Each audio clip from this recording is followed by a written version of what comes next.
Do you know the original Mexican was a black man? The original Latino was a black man. His name was Gaspar Yanga. He came from West Africa, a royal bloodline, captured, chained, and shipped across the ocean to what they called New Spain. But that land, centuries later, would become Mexico. Yanga was forced to serve under the Spanish crown.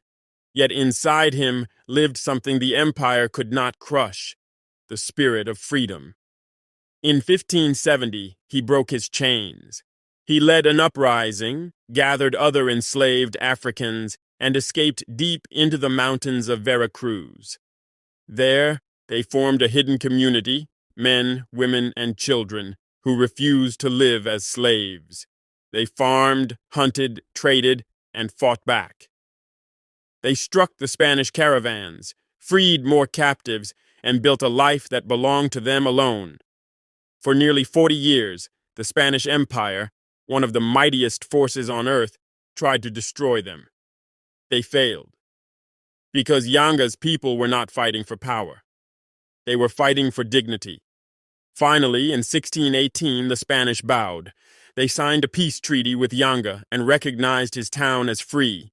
It was called San Lorenzo de los Negros, today known as Yanga, Veracruz, the first free black town in the Americas.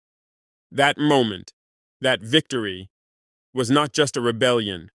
It was the birth of a people.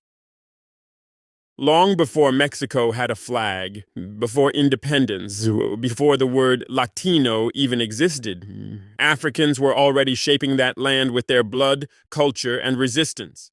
They mixed with the indigenous people who were already there, they survived beside the Spanish settlers, and from that fusion came something new, a people we now call Latinos. So when we say the original Mexican was a black man, we mean the first to fight for freedom on Mexican soil was African.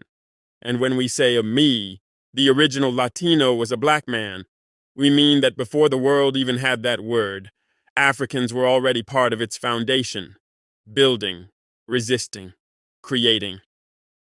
Gaspar Yanga's story isn't just history, it's proof. Proof that the roots of Latin America run deep into Africa. Proof that black hands, black courage, and black spirit helped shape the very idea of freedom in the New World. But they buried that truth. They wrote history to make you forget.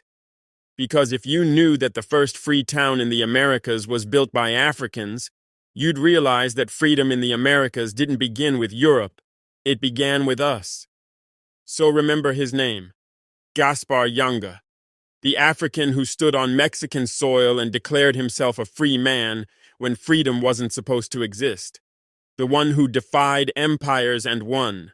The true original Mexican, the true spirit behind what became Latino.